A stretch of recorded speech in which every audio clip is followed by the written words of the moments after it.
comment faire pour immigrer au Canada. Si c'est un rêve que tu as depuis que tu es gamin, si c'est un truc qu'on t'a mis dans la tête, si tu te prêtes tout le temps à rêver que tu déménages au Canada, je vais t'en parler dans cette vidéo, je vais t'expliquer comment faire. Je vais t'expliquer aussi mon parcours, je vais t'expliquer tout ce qui m'est arrivé pour que tu puisses, toi, à ton tour, savoir un petit peu à quoi t'attendre éventuellement. Et je vais t'expliquer comment ça fonctionne finalement pour immigrer en dehors du Québec et comment ça fonctionne dans le Québec. Parce que dans la province du Québec et ailleurs au Canada, c'est pas pareil du tout. Évidemment, il y a beaucoup de différences entre le Québec et le reste du Canada. Évidemment, l'immigration, ça fait partie de ces différences-là. Et pour ce faire, pour te raconter un petit peu tout ça, je t'ai amené avec moi aujourd'hui, regarde. Je suis dans une petite zone balnéaire qui s'appelle Val-David. C'est à peu près à quelque chose comme 1h30 de Montréal. C'est le village du Père Noël du Québec. Donc on s'est pris avec quelques amis, on s'est pris un petit chalet tranquillement pour décompresser un petit peu. Et je me suis dit, il faut absolument que je te montre ça, que je t'amène avec moi et que je te montre parce que c'est vraiment super mignon. C'est des petits chalets suisses en fait. C'est un espèce de petit village où il n'y a que des petits chalets suisses et c'est perdu au milieu de la montagne. C'est magnifique et je vais t'amener avec moi. Je vais tout te montrer dans cette vidéo. Allez, c'est parti.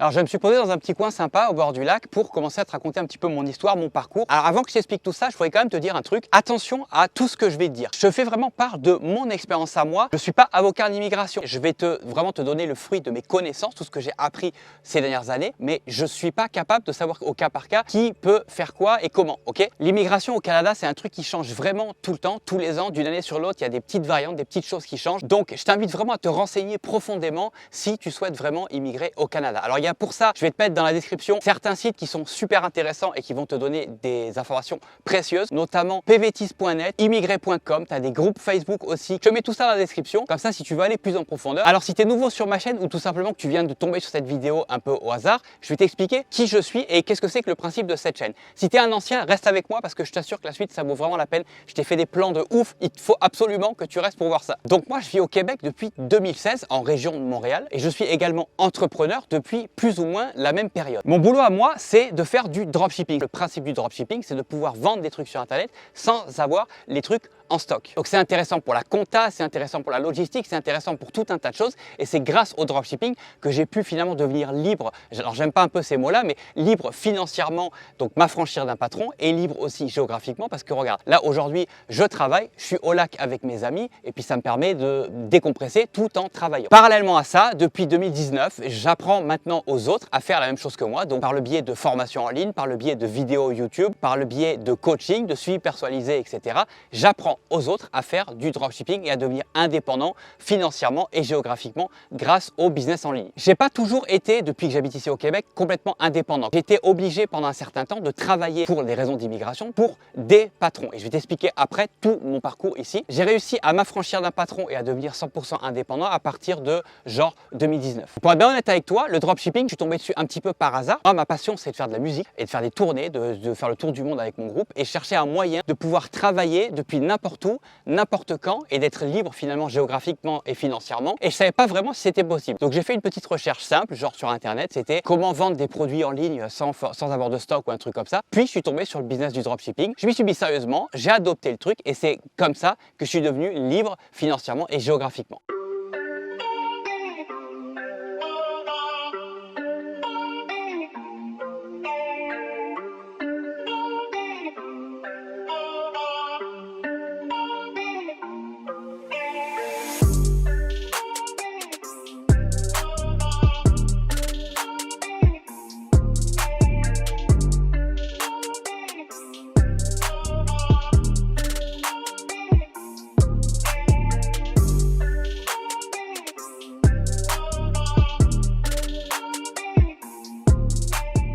Alors dans le fond, moi je suis arrivé au Québec en 2016, mais mon aventure a commencé plus tôt, elle a commencé en 2015 puisque j'ai demandé en 2015 mon permis vacances-travail. C'est l'espèce de permis de travail en fait qui te permet de travailler, d'être libre et de faire pas mal ce que tu veux dans le Canada en général pendant 2 ans. Donc j'ai demandé mon permis vacances-travail parce que j'avais déjà au départ cette espèce d'intérêt pour venir immigrer et habiter ici. Alors je savais pas trop où exactement au Canada, mais j'avais quand même cet intérêt au départ de le faire. J'ai dans un premier temps eu, donc pendant 2 ans, je pouvais faire ce que je voulais. Mon premier poste, j'ai été boulanger dans une boulangerie très connue de Montréal, une grosse franchise. Ensuite, j'ai quitté, je suis devenu pâtissier pour une autre grosse franchise ici à Montréal. Et par la suite, je me suis fait virer, tout simplement parce que les gens qui ont des boulangeries à Montréal et au Québec, c'est toujours des Français. Ce qui me posait problème, c'est que la manière de travailler qu'ils avaient, c'était exactement la même manière qu'avaient travaillé les Français. Ils n'ont pas changé leur méthode de travail et moi, ça me convenait pas. Donc je me suis fait virer, tout simplement parce que je suis devenu très con et ça me faisait chier de travailler pour des gens qui avaient des méthodes qui ne me plaisaient plus. Donc j'ai fini par me faire virer. Après ça, je suis devenu cuisinier, puis je suis devenu seconde cuisine. Voilà à peu près pour mon cursus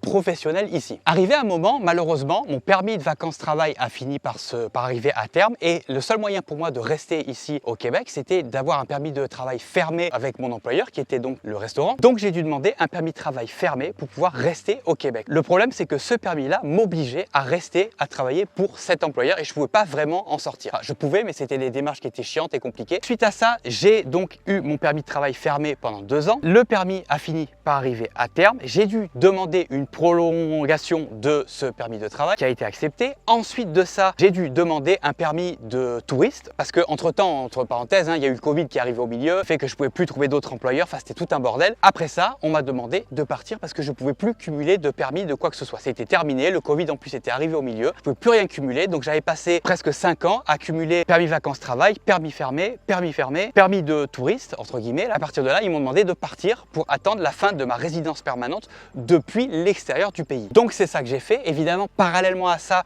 pendant tout le processus, j'ai fait les demandes pour obtenir ma résidence permanente. Donc la résidence permanente, c'est un truc qui te permet d'être comme un Canadien, si tu veux, mais sauf que tu n'as juste pas le droit de vote. En gros, voilà, c'est ça. Mais ça te permet d'avoir exactement les mêmes droits que n'importe quel Canadien. Au final, j'ai dû rentrer en France pendant presque 1 an pour attendre la fin finalement du processus d'immigration, pour obtenir ma résidence permanente. Et j'ai fini par l'obtenir en quelque chose comme mars 2021. Évidemment, à cause du Covid, je ne pouvais pas venir tout de suite, donc j'ai dû attendre le mois d'août 2021 pour pouvoir enfin revenir, valider tout ça et puis enfin être résident permanent ici au Canada. Et j'ai reçu ma carte de résident permanent. Au moment où je te parle là, on est le 21 septembre je crois. J'ai reçu ma carte la semaine dernière. Et j'ai fait ma demande de permis vacances-travail en février 2015. Donc ça aura mis 6 ans et demi en tout pour obtenir ma résidence permanente.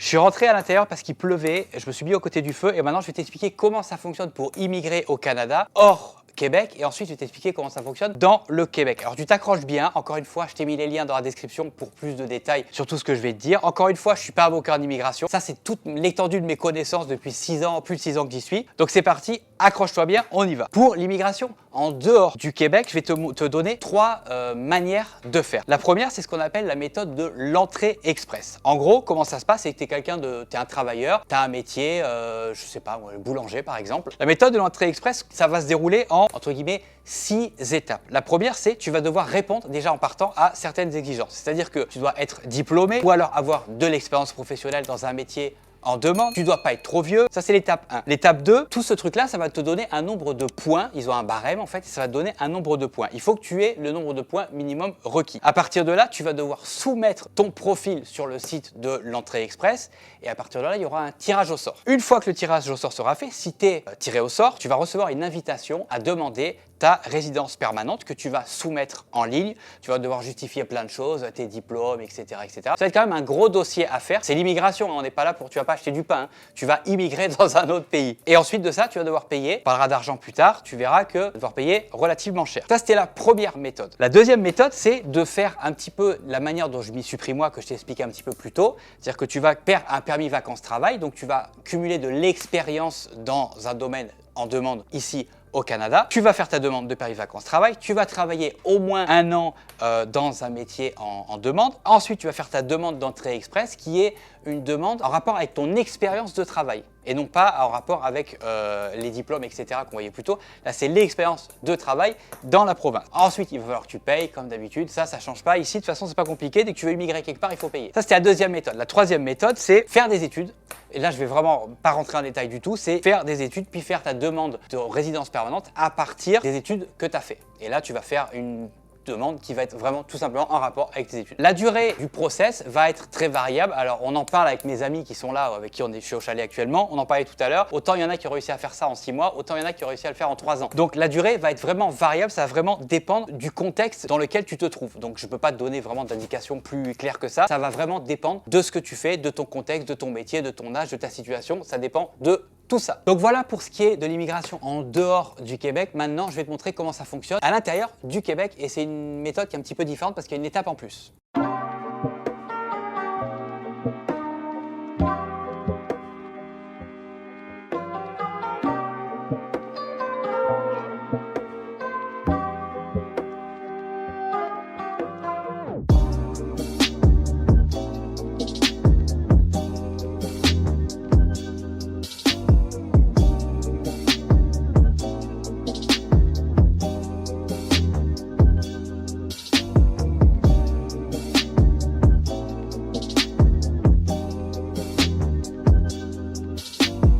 Donc comme je te disais il y a 2 secondes, au Québec, il y a une étape en plus qui s'appelle le CSQ. C'est Certificat de sélection du Québec. Je crois que c'est ça, hein?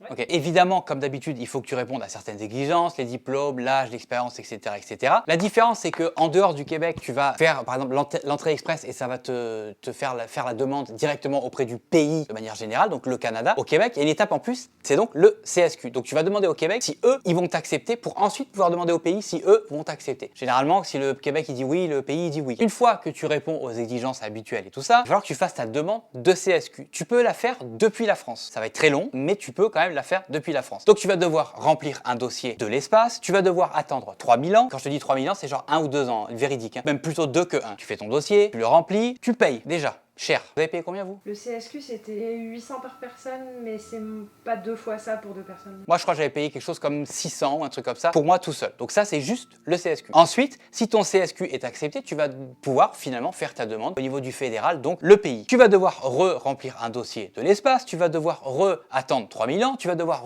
payer une blinde et je crois que c'était, vous c'était pas genre 2000 pour 2? 2006 pour 2. 2006 pour 2, moi à l'époque j'avais payé quelque chose comme 1200 je crois tout seul. Donc finalement ça te revient un petit peu le tout dans les 2000 $ par personne. Seul? Ouais. Seul 2000 à peu près. Donc 2000, ok. Donc tu vas faire ta demande, tu vas payer tout ça, tu vas attendre. Si ton fédéral est accepté, tu vas recevoir une notification qui dit ok, c'est bon, c'est accepté. Vous présenterez ce document à la douane et félicitations, tu vas pouvoir venir t'établir au Québec. Ça, c'était la première méthode qui est finalement celle que la plupart des gens font. La deuxième méthode, c'est la méthode qui ressemble un petit peu à celle que je t'ai expliquée au niveau de l'entrée express, de faire un permis vacances-travail qui vaut 2 ans. Il faut avoir travaillé à temps plein au moins 24 mois. Donc je sais pas si tu as compris où je veux en venir, c'est qu'en fait, il faut que tu commences à travailler le premier jour, limite jusqu'au dernier jour. Ensuite, donc tu vas pouvoir faire ta demande de CSQ, payer, et puis ensuite tu pourras passer au fédéral. Maintenant tu connais parce que je l'ai répété 50 fois depuis le début de cette vidéo. Et la troisième méthode, c'est la voie royale, comme disait Raphaël qui est derrière la caméra, le permis d'études. Donc il faut que tu demandes un permis d'études pour venir étudier au Québec. Généralement, les permis d'études, c'est pas très compliqué à avoir, hein. Tu demandes un permis d'études, il faut graduer, donc il faut avoir ton diplôme, obtenir ton diplôme. Tu fais une demande de CSQ par rapport à tes études cette fois-ci. Tu vois, c'est que des cas qui sont différents à chaque fois. On en revient toujours au CSQ, mais c'est pas exactement le même parce que c'est pas exactement la même demande. Une fois que tu as obtenu ton CSQ, tu fais ta demande au fédéral. Évidemment, tu auras payé ton CSQ, tu fais ta demande au fédéral, tu repayes le fédéral. Et voilà, en gros, comment ça fonctionne pour la troisième méthode au niveau des études, du permis d'études. Comme tu peux voir, dans l'ensemble, c'est que des cas de figure, en fait. C'est ça. C'est que selon la demande que tu vas faire, selon le cas de figure dans lequel tu te trouves, ta demande va être un petit peu différente.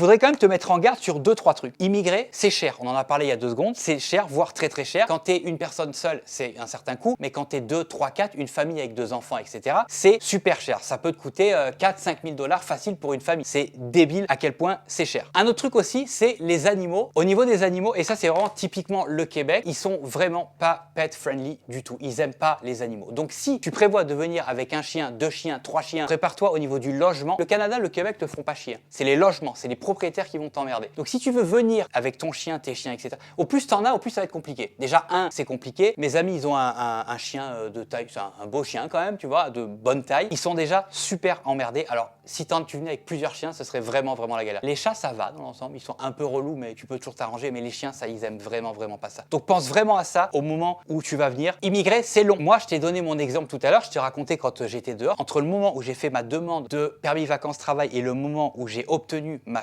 carte de résidence permanente, ça m'a pris 6 ans et demi. 6 ans et demi, c'est quand même, c'est une tranche de vie quand même, hein, tu vois. Si c'était à refaire, je vais être très honnête avec toi, je l'aurais fait dans une autre province. Là, je serais déjà rendu citoyen, j'aurais un passeport canadien, tu vois. Donc c'est très long, il faut que tu te prépares psychologiquement. Si tu es impatient ou quoi, laisse tomber, oublie ça. Ici, c'est l'immigration sélective, c'est très important. Quand on vient de la France, souvent, on a un petit peu du mal avec cette notion-là. C'est ce que je te disais tout à l'heure. Il faut toujours que tu rentres dans le cadre de tes diplômes, de ton âge, de ton boulot, etc., etc. Donc, tu dois vraiment être diplômé, avoir de l'expérience, que ça fit avec ce que eux recherchent. C'est ça aussi. Tu peux avoir de très bons diplômes, mais eux, ils recherchent pas ça. Et un dernier truc, parce que ça, je l'entends partout, les Canadiens ne parlent pas français. C'est les Québécois qui parlent français. C'est un petit peu au Nouveau-Brunswick qu'on parle français. Dans toutes les provinces, il y a des petites communautés francophones, mais le Canada est majoritairement anglophone. Arrêtez avec ça là, que le Canada c'est français. Non, pas du tout, c'est juste le Québec. Et encore, plus tu t'approches des frontières, plus ça parle anglais. Dans Montréal, il y a beaucoup d'anglais. Donc si tu viens en te disant que je vais venir au Canada n'importe où et ça parlera français, non, pas du tout. Je vais finir par ma petite expérience personnelle. Je vais être très honnête avec toi, comme je te disais tout à l'heure, si c'était à refaire, je l'aurais pas refait au Québec parce que les procédures sont très longues. Si tu viens en France, et ça c'est un truc que je vois très souvent, des Français qui viennent au Québec en pensant que c'est comme la France, là tu te gourres complètement. C'est comme si tu étais aux États-Unis et qu'on parle français. Culturellement, et d'ailleurs j'avais fait une formation là-dessus il y a quelques temps que j'avais offert, hein, le protocole USI. Si tu te dis je vais venir ici et ça va être comme la France, tu te trompes complètement. C'est une autre mentalité. Les gens sont différents, tout est différent. Le système bancaire est différent. On en a parlé dans la formation protocole USI parce que c'est le même système qu'en Amérique. Pour le logement, c'est différent. Les voitures, c'est différent. Les relations humaines sont différentes. C'est pas parce qu'on parle la même langue que c'est pareil. C'est vraiment un autre monde ici. Ah oui, la météo aussi, la météo est différente. Ici, dans la même journée, véridique, tu peux avoir chaud, avoir très froid, il peut pleuvoir, il peut neiger, véridique. Tu peux, vers la fin de l'hiver, genre au mois de mars, par exemple, avoir un jour où il fait 8 degrés et le lendemain, il fait moins 25. Donc, qu'est-ce qui se passe quand il fait 8 degrés? La neige, elle fond, ça fait de l'eau. Et qu'est-ce qui se passe quand il fait moins 25? La neige qui est devenue de l'eau, elle redevient de la glace. Donc c'est toutes des trucs comme ça. Le climat, rien que ça, le climat, je pourrais en faire une vidéo en entier. Mais vu que ma chaîne n'est pas dédiée au Québec et tout ça, je le ferai pas. Sauf si ça t'intéresse. Donc tu me le dis dans les commentaires. Si ça t'intéresse, je ferai plus de vidéos sur le Québec. Moi, ça me fait plaisir. De toute façon, depuis 6 ans, je pourrais t'en raconter des anecdotes, hein. En tout cas, voilà. J'espère que cette vidéo t'aura plu et que je t'aurai appris des choses. Si tu as des questions, n'hésite pas à me les poser dans les commentaires. Ça va me faire comme d'habitude plaisir de te répondre. N'oublie pas de mettre un pouce bleu, de t'abonner à la chaîne si c'est pas fait. Si tu viens de découvrir cette chaîne là et d'activer la petite clochonnette comme ça à chaque fois que je sortirai de nouvelles vidéos, tu recevras la petite notification. C'est tout ce que je veux dire pour aujourd'hui, on se voit dans la prochaine vidéo, ciao ciao.